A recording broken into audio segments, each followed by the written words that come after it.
நான் கட்சிக்காரன், ஆளுங்கட்சிக்காரன். நான் லஞ்சம் வாங்குறதையெல்லாம் நீ வந்து வெளியில் போய் சொன்னேன்னு வச்சுக்கோயேன், நீயும் இருக்க மாட்ட, உன் குடும்பமும் இருக்காது.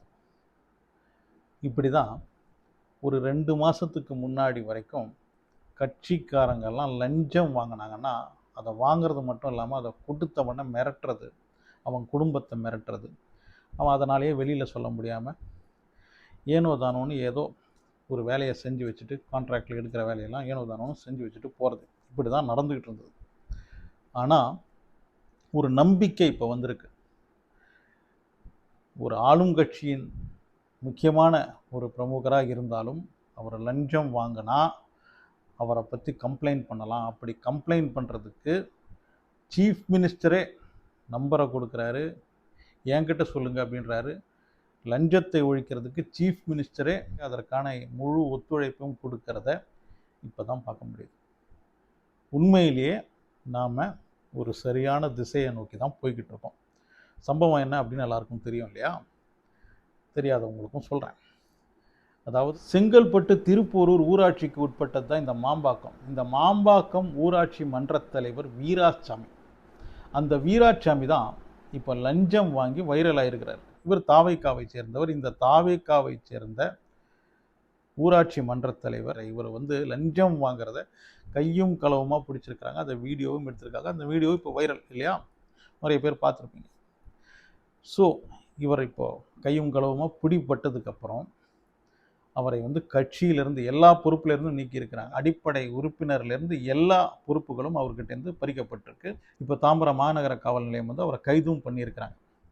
இது வந்து உண்மையிலேயே தாவேக்காவுக்கு ஒரு களங்கம் விளைவிக்கும் ஒரு செயல் அப்படின்னாலும், தாவேக்கா அரசு எங்களுடைய கட்சிக்காரங்க, இவர் என்னுடைய கட்சியை சேர்ந்தவர், அவர் அப்படி பண்ணியிருக்க மாட்டார், அப்படியே பண்ணியிருந்தாலும் அவரை காப்பாற்றுற வேலையை செய்யலாம் அப்படின்னு எதுவுமே செய்யாமல், இதுக்கு முன்னாடி பல அரசும் செஞ்சுக்கிட்டு இருந்த அந்த வேலையெல்லாம் செய்யாமல், கட்சிக்காரனை காப்பாற்றுற வேலையெல்லாம் செய்யாமல், தப்பு பண்ணியா தண்டனை அனுபவி, அவ்வளோதான். இதுதான் இப்போ தமிழ்நாட்டில் நடந்துக்கிட்டு இருக்கிற ஆட்சி. ஸோ இனிமே இந்த மாதிரி தப்பை செய்கிறதுக்கு அது ஆளும் கட்சியை சேர்ந்தவனாகவே இருந்தாலும் பயப்படுவாங்க. இந்த வீராசாமி செஞ்ச தப்பு என்ன? நவீன் அப்படின்றவர் சிமெண்ட் ரோடு போடுறதுக்காக ஒரு கான்ட்ராக்ட் ஒன்று எடுத்திருக்கிறாரு. அந்த சிமெண்ட் ரோடை 9,80,000 ரூபாய்க்கு அந்த சிமெண்ட் ரோடை போட்டு கொடுத்துருக்கிறார். 9,80,000 ரூபாய்க்கு சிமெண்ட் ரோடை போட்டு கொடுத்துருக்கிறார். அந்த பில்லு பாஸ் ஆகாமல் இருந்திருக்கு. ஸோ அதுக்காக தான் இவர் வந்து ஊராட்சி மன்ற தலைவரை போய் பார்த்துருக்கிறார். யாரையா? நம்ம வீராசாமி, தாவேக்காவுடைய வீராசாமி. அப்போ வீராசாமி என்ன சொல்லியிருக்கிறாருன்னா, எனக்கு 2 லட்சம் ரூபாய் கமிஷனாக கொடுக்கணும்.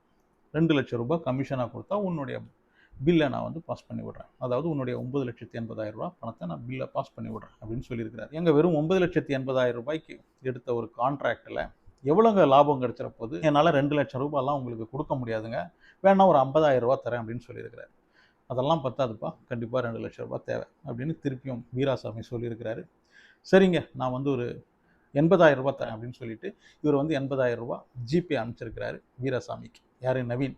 இந்த ரோடுடைய சிமெண்ட் ரோடு கான்ட்ராக்ட் எடுத்து அதை போட்டு கொடுத்தாரே அவர். அதெல்லாம் பத்தாதுப்பா, 2 லட்சம் தான் அப்படின்னு திருப்பியும் வீராசாமி கராரா இந்த நவீன் கிட்ட கேட்டிருக்காரு.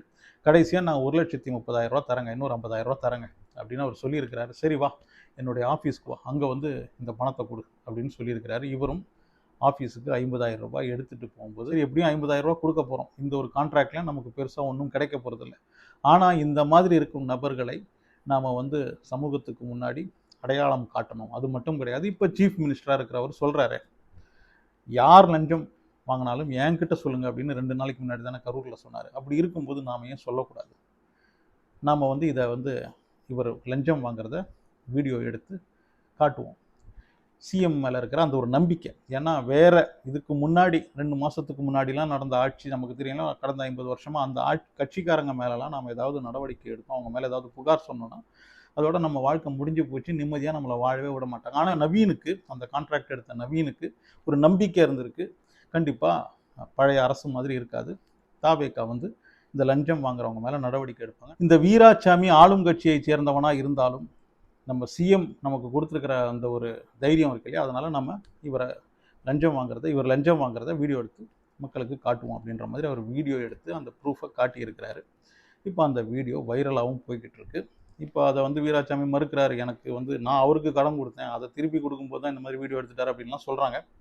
அதிலலாம் எதுவும் நம்புற மாதிரி இல்லை. ஏற்கனவே கான்ட்ராக்ட் எடுத்திருக்கிற ஒருத்தர் அவருக்கு வந்து இவரையும் கடன் கொடுக்க போகிறார் இல்லையா? ஸோ அதிலலாம் பெருசாக நம்பிக்கை இல்லை. இவர் மேலே ஏற்கனவே 2025 இந்த மாதிரி ஏதோ ஒரு பிரச்சனையில் இவர் மாட்டியிருக்கிறாரு. அதுக்கப்புறம் அது நீதிமன்றத்துக்கு போயிருக்கு. இப்போ தான் ஒரு 2 மாதத்துக்கு முன்னாடி தான் அவருக்கு சாதகமாக தீர்ப்பு வந்து திருப்பியும் அந்த பதவியில் அமர்ந்திருக்கிறாரு. திருப்பியும் லஞ்சம் வாங்கியிருக்கிறாரு. இப்போ மாட்டியிருக்கான் இந்த வீராசாமி. இந்த வீராசாமி லஞ்சம் வாங்குறத வீடியோ எடுக்கிறதுக்கு அந்த தைரியம் கான்ட்ராக்டர் நவீனுக்கு எப்படி வந்ததுன்னா, அதுதான் அந்த சிஎம் கொடுத்த தைரியம் தான். யார் உங்ககிட்ட லஞ்சம் கேட்டாலும் என்கிட்ட சொல்லுங்க அப்படின்னு அவர் சொல்றாரு பாருங்க. கண்டிப்பா நடவடிக்கை எடுப்பாங்க. இதுக்கு முன்னாடி அரசு மாதிரி இல்லை, இந்த அரசு சரியான வழியில போயிட்டு இருக்கு அப்படின்ற ஒரு நம்பிக்கை மக்களுக்கு எல்லாருக்குமே வந்திருக்கு. அதோட சேர்ந்து நவீனுக்கும் வந்திருக்கு. அதனால தான் இப்போ இந்த வீராசாமி கையும் களவுமா மாட்டியிருக்கிறாரு. இந்த மாதிரி வீராசாமி மாதிரி இருக்கிறவங்க இனிமே லஞ்சம் வாங்குறதுக்கு பயப்படுவாங்க. அடுத்ததும் நம்ம சிஎம் விஜயை பற்றின ஒரு விஷயம் தான். அது என்னன்னா, மோகன்லால் இருக்கார் இல்லையா, மலையாள சூப்பர் ஸ்டார் மோகன்லால், அவரும் விஜயும் இணைய போகிறாங்க. இணைய போகிறாங்கன்னா அப்போ திருப்பியும் சிஎம் விஜய் வந்து படத்தில் நடிக்க போகிறாரு அப்படின்னா, படத்துலலாம் நடிக்கலை. கேரளாவில் இந்த ட்ரக்ஸை ஒழிப்பதற்காக, இந்த போதை கலாச்சாரத்தை ஒழிப்பதற்காக, போதைப் பொருளை ஒழிப்பதற்காக கேரளா மினிஸ்டர் ரமேஷ் சென்னித்தலா அவர் வந்து ஆப்ரேஷன் தூஃபான் அப்படின்ற ஒரு ஆப்ரேஷனை ஆரம்பிச்சிருக்கிறார். அந்த ஆப்ரேஷன் பயங்கர சக்ஸஸ்ஃபுல். ட்ரக்ஸ் சம்மந்தப்பட்டு 6000 பேருக்கு மேலே கைது பண்ணியிருக்கிறாங்க. 100 பேருக்கு மேலே சிறைக்கு அனுப்பிச்சிட்டாங்க.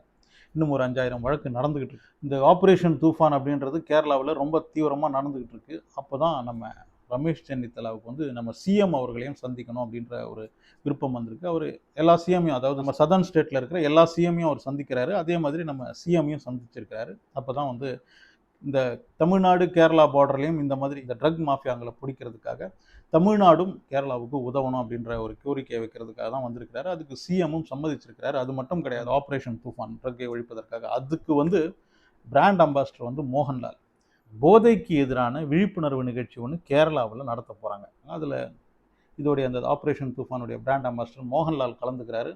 ஸோ அவருடன் சேர்ந்து நம்ம சிஎம் விஜய் அவர்களும் கலந்துக்கணும் அப்படி ரமேஷ் சென்னித்தலா ஒரு கோரிக்கையை சிஎம் கிட்ட வச்சிருக்கிறாரு. அதுக்கு சிஎம்மும் சம்மதம் தெரிவிச்சிருக்கிறார். கேரளாவை பொறுத்த வரைக்கும் மோகன்லால் மம்மூட்டியை விட எனக்கு தெரியும், கேரளாவில் பொறுத்த வரைக்கும் மோகன்லால் மம்மூட்டியை விட விஜய்க்கு ஃபேன்ஸ் அதிகம்.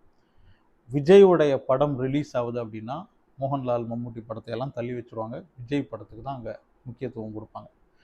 ஸோ அப்படி இருக்கும்போது கேரளாவுக்கு இந்த எலெக்ஷன் முடிஞ்சதுக்கப்புறமே எப்படியாவது கேரளாவுக்கு விஜயை கொண்டு போகணும் அப்படின்ற முயற்சி அவங்க எடுத்துக்கிட்டே இருந்தாங்க. ஏன்னா அது அவங்களுடைய எலெக்ஷனுக்கும் அது வந்து ஹெல்ப்ஃபுல்லாக இருக்கும். 2029 வர்ற நாடாளுமன்ற தேர்தலுக்கும் விஜய் கேரளாவுக்கு வந்தார்னா அது அவங்களுக்கு, அதாவது காங்கிரஸுக்கு கொஞ்சம் சப்போர்ட்டாக இருக்கும் அப்படின்றதுனால விஜயை எப்படியாவது கேரளாவுக்கு, அதாவது நம்ம சிஎம்ஐ வந்து கேரளாவுக்கு கொண்டு போகணும் அப்படின்ற ஒரு முயற்சியில் அவங்க இருந்தாங்க. இப்போ இந்த ஆப்ரேஷன் தூஃபானுடைய அந்த ப்ரோக்ராமுக்கு மோகன்லாலுடன் சேர்ந்து சிஎம் விஜய் அவர்களும் கலந்துக்கிறதா, சிஎம் விஜயே சம்மதம் தெரிவிச்சிருக்கிறதா கேரளா மினிஸ்டர் ரமேஷ் சென்னித்தலா வந்து சொல்லியிருக்கிறாரு. ஸோ அது எப்போ அப்படின்னு தெரியல. அது கேரளாவே ஒரு மாதிரி அதிரும். கேரளாவில் மோகன்லாலுடைய எந்த ப்ரோக்ராமுக்குமே அவ்வளோ கூட்டம் வரும், அதுவும் சிஎம் கலந்துக்கிறாரு அப்படின்னும் போது கேரளாவே அதிரும். அது வந்து வேற மாதிரி ஒரு ப்ரோக்ராமாக இருக்க போகுது. ஸோ கேரளாவில் இருக்கும் விஜய் ஃபேன்ஸுக்கெல்லாம் வந்து இந்த ஒரு விஷயம் பெரிய ஒரு சந்தோஷத்தை கொடுத்தது. கேரளாவில் இந்த ட்ரக் மாஃபியாக்களை ஒழிப்பதற்காக இந்த ஆப்ரேஷன் தூஃபான் அப்படின்ற அந்த ஒரு ஆப்ரேஷனை நடத்துகிறாங்க பாருங்கள். அதே மாதிரி தமிழ்நாட்டிலும் இந்த போதை கலாச்சாரத்தை, அந்த போதை மாஃபியாக்கள், இந்த ட்ரக் மாஃபியாக்களை எல்லாம் ஒழிக்கிறதுக்காக இங்கேயும் ஏதாவது ஒரு வேட்டையை ஆரம்பிக்கணும். கண்டிப்பாக அதுக்கான ஒரு முடிவையும் சிஎம் அவர்கள் விரைவில் அறிவிப்பார் அப்படின்னு தான் தோணுது. இதை பற்றி உங்களுடைய கருத்து என்ன அப்படின்றத கமெண்ட் செக்ஷனில் வந்து பதிவு பண்ணுங்கள். அனஸ்டூடெண்ட் சேனலை சப்ஸ்கிரைப் பண்ணி வச்சுக்கோங்க.